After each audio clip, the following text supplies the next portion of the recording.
Hi everybody, welcome very much to Su Empires. Today we are covering the most recent news about the new expansion for Age of Empires 4, the Sultan's Ascend, and we have right here, right now, the Byzantines revealed to us. So thank you very much for watching, your support is greatly appreciated, leave a like and subscribe, use the links down below to find my Twitch channel, my Discord, my Linktree, and more. And without any further ado, let's get started. So as you can see, the Byzantines over here, coming November 14th, it's when the expansion will be available for everybody to purchase it and enjoy it. And let's get started. The Byzantines. The Byzantines are the new civilization available with the Sultan's Ascend expansion for Age of Empires 4. The Byzantines come equipped with three unique aspects: an aqueduct network, access to mercenaries, and powerful Greek fire. So all unique things, no other civilization in the game has this or anything like it available right now. The civilization constructs sprawling aqueduct networks that boost the productivity of their empire and aids in the generation of olive oil, a unique fifth resource used to hire mercenaries. From a militaristic standpoint, the Byzantines have capable command over the battlefield, pairing a broad roster of units and mercenaries with powerful Greek fire that can have lasting effect on an impacted area. So, like we saw on the screenshots, they'll have a unique resource called olive oil, which will be connected to military power to hire mercenaries. So far so good, guys. Let's continue. In Age of Empires 4, the civilization of the Byzantines covers roughly early 9th century to mid 15th century. The Eastern Roman Empire, now commonly called the Byzantine Empire, was created in an administrative split with the Western Roman Empire in 285 and lasted over 1,000 years, surviving the fall of their Western counterpart and providing the shining center of medieval civilization in their capital of Constantinople, while beset by enemies on all sides. At their height, the Byzantines commanded a sprawling empire that spread through the eastern Mediterranean. So, playing the Byzantines bolstered their forces by using olive oil, a fifth resource unique to this civilization, to hire a vast array of mercenary forces. I wonder what type of forces we'll have available and how big that array is, right? I hope it's like you have some good choices, like a lot of choices, but not too much choices, you know what I'm saying? And hopefully it's like they're impactful and not too broken like the Rus militia. They're more like annoying than useful, right? Or like, you know what I'm saying? I hope it's like something a bit more chill than the militia. The civilization gains access to olive oil over time by gathering from their unique olive grove that replaces the standard farm. So, wait, can you also collect food from the olive grove? Or you can't make farms just like the Mongols? With access to such a broad roster of units and mercenaries, the Byzantines' highly varied army is capable of adapting to whatever they encounter. That seems pretty cool, actually.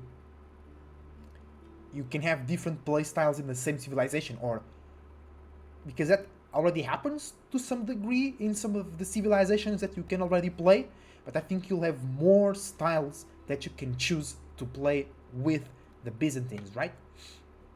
Additionally, networks of aqueducts and cisterns provide water to all corners of the Byzantine Empire, providing a variety of enhancements to all nearby villagers and buildings.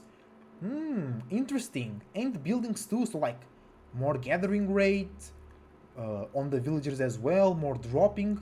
I don't know, we have to wait and see the full thing, but it's looking good. As more cisterns are connected, the water level increases, improving their effectiveness. Ooh, interesting. So we have to invest perhaps a lot to get the thing bursting with full power, but once it does, it looks like it will be very, very good. Engulf your opponents in fire and flame by spreading Greek fire with trebs? No way! Dromons and Kairosophons! First invented by the Byzantines in 672, the Kairosophon was a handheld Greek fire projector used to great effect on both water and land, creating lasting patches of sticky, burning ground wherever it landed. Bro, these will be broken. These... Oh. First you can use Greek fire with traps, then Dromons, which I think will be the battering rams, and then you'll have like a Randy, a Royal Culverin, that shoots fire. God damn! And then it lasts on the battlefield, so the enemies will just pass through the fire and take damage. I don't know. It seems very cool though. Maybe they will have like low health, so they can be sniped by Springolds really easy. Because it seems like they'll be very annoying, right? Because of that lasting effect on the field, and you have to basically just avoid battling there until you destroy that thing. The Byzantine units at glance. Let's go. Very, very important part over here, guys. The Cat Fract. Completely enclosed in scale armor and equipped with a powerful lance, the Kata Fract replaces the knight at a higher cost. So more expensive than knights. Knights are already quite expensive, right? Groups of Cataphract are capable of devastating charge that tramples anything in their path.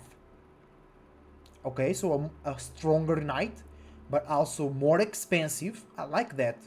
A more impactful cavalry unit, not just to run around and go through the back and flank, but just to burst through heads on. You know what I'm saying? Then we have the Varangian Guard, imperial bodyguards drawn from the Northern Europe and beyond. Varangian guards are powerful elite soldiers. By stowing their shield and swapping it for a great two-handed axe, the Varangian Guard trade armor for a significantly increased burst of damage with their berserking ability. Oh, that's crazy, bro! So it's basically like the Sipahi, you take more damage, but the Sipahi attacks faster. These guys will do more damage. So the Kairosophon is the ram. So the Dromogon, or the Dromon, is something else. But these Varangian guards look really good. Especially you can use Berserk and go a bit crazy with it. I like that. That seems very, very, very cool. One thing I'm noticing here, I think the units will all be very expensive, and the Varangian Guard only available in Imperial Age, I think. So I think it will be like a very good civilization, but you need a very, very powerful economy as well. Kairosophon. As a replacement to the ram, the Kairosophon sprays jet of Greek fire. That looks awesome. That sounds awesome. These flames remain over time, leaving burning ground that deals damage to anything caught in the blaze. Even your own units? Does this thing does friendly fire? Because if it does, it will be very interesting to see how players use that unit. And then we have the Limitane. Engage the shield wall with the Byzantine Spearman replacement, the Limitane. While active, the shield wall drastically reduces incoming range damage at the cost of movement and attack speed. Nice, I actually like that. I really, really like that. That will make those spears not so much countered by archers, but then perhaps it will be easier for the archers to just kite, because the spears will get slower, right? Alright, so about the units, I like every single unit. I think the Varangian Guard will be very hard to use, because they'll do a lot of damage, but they will also take a lot of damage. The Cataphract, I think it will be an awesome unit, but perhaps too expensive to just mass, so there will be like groups of 5 or 6, and you have to be very careful how you micro them. And I think the Limitane will be a very, very good unit, very, very useful to quote unquote counter those ranged units which counter the spears. So far so good, guys. Let's continue. The Byzantines through the ages. Age 1.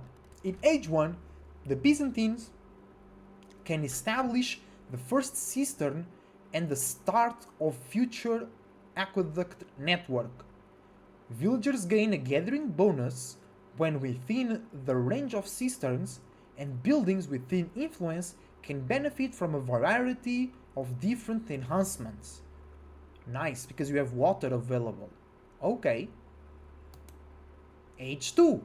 The Grand Winery creates the opportunity in Age 2 to recruit mercenaries and provides an olive oil production boost to villagers gathering nearby. Alright. This age also brings with it the opportunity to quickly produce cavalry units via the Imperial Hippodrome. Interesting. So that's one of the landmarks. They're not showing the other one. So that's okay. That's one way to play them. You get more olive oil, you can hire mercenaries and make cavalry faster. So you like arrest your enemy while you mass them. Mercenaries, I think. Age 3, that's a cool looking landmark. In Age 3, the Byzantines choose between the Golden Horn Tower or the Cistern of the First Hill. Wait, because here they don't mention anything besides this. So I think that this is not the only landmark on Age 2, right? It will be quite weird, but we'll see, because here they mention two different ones and over here they don't. Maybe just to keep the hype up. In Age 3, the Byzantines choose between the Golden Horn Tower or the Cistern of the First Hill. The former, the Cistern of the First Hill, allows the civilization to automatically recruit mercenaries at no cost, whereas the latter, which is the Cistern, so the Golden Horn, you can get all the guys, all the people. The Cistern of the First Hill allows you to create a powerful healing effect via the Pilgrim Flask technology. Oh, okay, Twitch chat is correcting me, yeah. The olive oil one, the Grand Winery is one landmark, and the Imperial Hippodrome is another landmark. So you have the eco approach and the military approach, basically. Alright, thanks chat. So that's very interesting. A powerful healing effect with the Cistern of the First Hill via the Pilgrim Flask technology. Interesting. Moving on, Age 4. Oh, the Nest of Bees, what? What? Age 4 comes with the option of either producing siege engines from across the known world with the aid of the Foreign Engineering Company, or strengthening and training additional units from the core Byzantine roster from the Palatine School. Bro, that's so cool, Foreign Engineering Company. So, Nest of Bees, Hu Paus, Culverins. Bro, it's so cool, you can have Nest of Bees. They seem like not as good as the normal Nest of Bees. I don't know. But that will be so cool, man. And that's where the adapting part comes from, right? You can choose better and faster units from your own roster, so one way to fight, or you can choose units that belong to other civs, another way to fight, or another counter to certain units. But it's only siege, right? Foreign Engineering Company, so it will only be siege that you can research from other empires, not literal units like palace guards or whatever. So your adaptability, your variety is a bit limited with this landmark, right? To siege, right? While perhaps the Palatine School will bring you more variety in terms of actual units, and like infantry and cavalry. You know what I'm saying? Bro, really, really cool. Recruit mercenaries at no cost. That's interesting, guys. Because if you can just spawn them like militia, that could be very, very strong. But if you have to wait like military schools from the Ottomans, it's not that strong with the Golden Horn Tower. I think in H2 it's the most interesting choice. You either go for Grand Winery or the Imperial Hippodrome. Either you go for fast production of cavalry or recruit mercenaries. So wait, if you go Imperial Hippodrome, you cannot recruit mercenaries.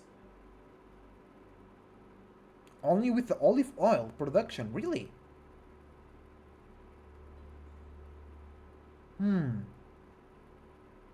I don't think so, because you have olive oil anyway if you don't build a landmark. Because this landmark gives you a olive oil production boost. So this does not unlock the oil. So you can use the oil even without this landmark. At least it's what I'm recognizing.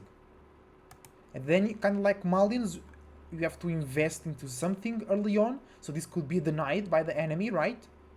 And those could be destroyed, uh, taking away those bonuses, right? Bro, it seems like a very powerful civilization, but with very expensive units and a lot of economical setup that can be easily destroyed by the enemy, right? But if you get it going, it can destroy everything in their path. It looks really good. It looks really solid. Guys, on YouTube, it will be everything for this video. Thank you very much for watching. Let me know in the comments down below what you think about this civilization reveal. We perhaps don't know everything. Maybe they have some special naval units, they have a special technology that deals with healing. We just don't know how much. The Pilgrim Flask technology. Let me know what you think about the other content of the expansion as well. Thank you very much for watching once again. Everybody on Twitch, let's keep going. See you soon, YouTube.